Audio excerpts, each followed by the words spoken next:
Crazy moment. It actually seemed like there was a reason why I had to wait so long behind the Iron Curtain. Now it was showtime. So I arrived to Crete. I get myself a bike, Honda 500, powerful machine. Not one of those tiny scooters elderly tourists go sightseeing with, because I know gadgets are very important in mythology. Like the helmet that makes you invisible, or the shield that turns your enemies to stone, and the Honda that takes you to your god. You don't go to see Zeus on a Harley Davidson.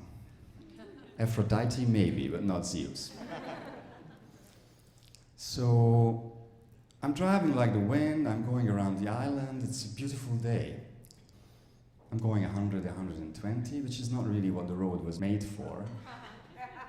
Sometimes it was not even made. And as I was coming out of a curve, there was this giant hole in the place where the road should have been. And in those seconds I was airborne. Now, as it happens with accidents, your memory rewinds and your whole life is passing in front of you, which in my case was not very long. But you also get to see everything in slow motion. So you actually have a lot of time. So I'm flying in the air, I'm looking around, I see the sea, it's beautiful, you can see very far. The mountain, fantastic, and the clouds, and there's this tiny little cloud, extremely gorgeous, in the shape of a bull's head. So I'm flying and I see the hole below me, gently closing in on me. Millions of little cracks, and I land, and I skid, and I burn. I'm alive. I know this because I see the bike, it's on the edge of the abyss, and the wheel's spinning opposite direction, and I couldn't make that up. I get up, and I look down, and it doesn't look good. Actually, I'm black from the asphalt that has burned into my skin, and there is a substantial amount of blood to give it some color. It's more than a little tan. I walk to the bike, and it's in a pretty bad shape, but broken here and there, but the wheels look okay. So I take the bike, and I start to walk it next to me. I'm kind of limping, but doing good. And slowly, the road starts to go downhill. And I'm thinking to myself, what the heck? So I mount the bike again, start the engine, and it works. It's got to be Zeus, I'm overjoyed that I survived. I see everything as a sign coming from the gods. So I'm driving again, I'm going real slow, maximum 80. Taking the curves real easy, boring. And I arrive to the foot of the mountain, and I hide the bike and I start my ascent. It's kind of steep, and it's scorching hot, and I'm bleeding, and I'm burned badly, but I'm still overjoyed because I'm going to meet Zeus. So I'm climbing the rock, I'm jumping the creek, I'm going through bushes and cacti, and I'm looking everywhere. Every hole, every cave, but not a sign, not a trace, not a track. There's no one there. And I'm getting sour, I came all the way here for nothing. And just then, I hear from the distance a faint but clear sound of a bell ringing. And don't start the piano, please. I have to drink. It would have been the perfect moment. But I would have had a heart attack. So, where was I? I shouldn't have been drinking.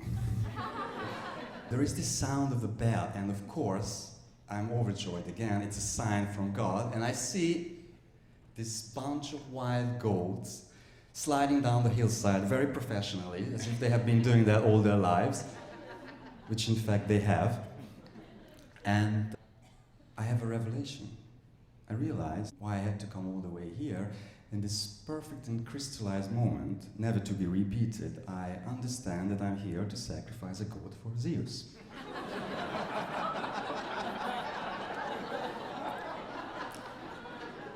So I'm chasing the goat, climbing the rock, jumping the creek, And I'm bleeding like hell, and but I leave drops of blood all along the way, so I know it's going to be really easy to find a way back. Just have to follow the bloodline.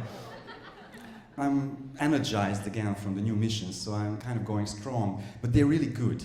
They can climb a tree and jump on a rock and disappear, and obviously they have the advantage of the home team.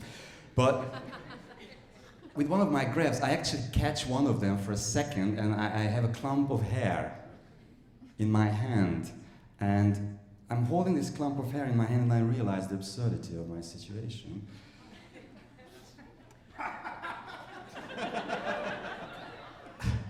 I have neither weapons nor an instinct to kill. I'm not really a murderous type. So what am I going to do if I cope them, tickle them to death? I could well imagine seeing myself doing CPR on a dead goat who's been just killed by a massive multiple heart attack caused by laughter. But actually, killing and reviving them would solve the moral problem. It would be like the catch and release in the Harlem Mir. It's kind of green sacrifice. But I don't know if the god would have accepted this kind of enlightened gesture. So, yes. I knew it's gonna come.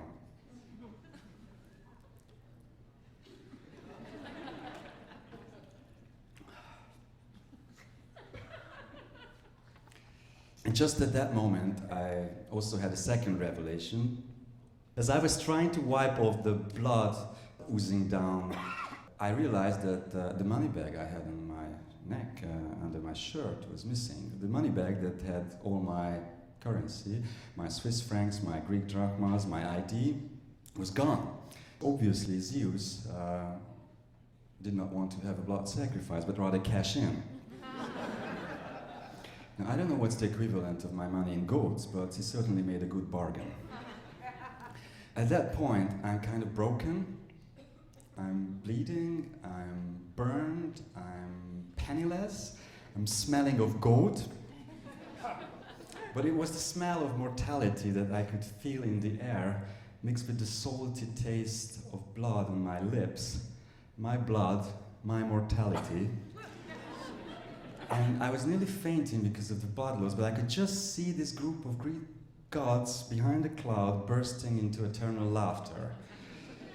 So I started to laugh myself, and I was laughing all the way home, and I was laughing for the next 3 years as I was trying to reorganize my life as a mortal.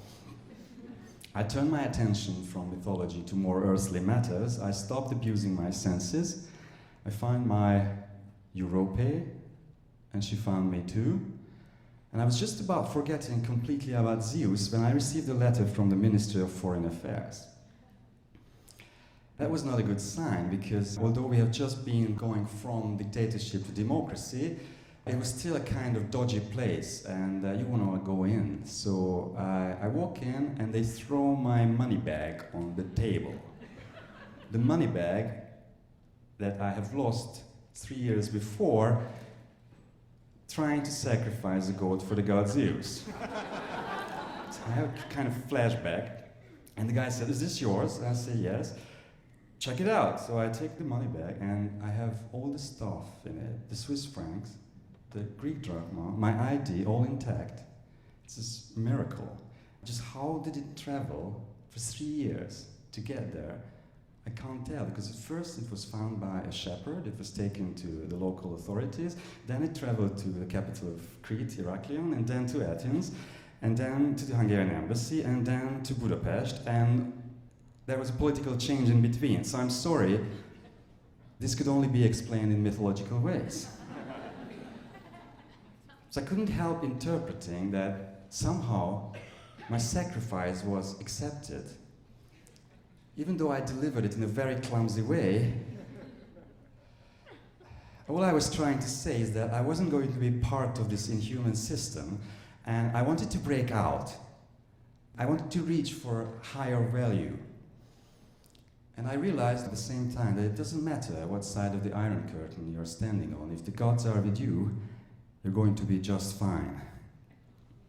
So I took some of the Swiss francs and changed it in a bank, and I went to a bookshop, and I bought this gigantic heavily illustrated, rare edition of the Greek mythology as a present for my mom. Thank you.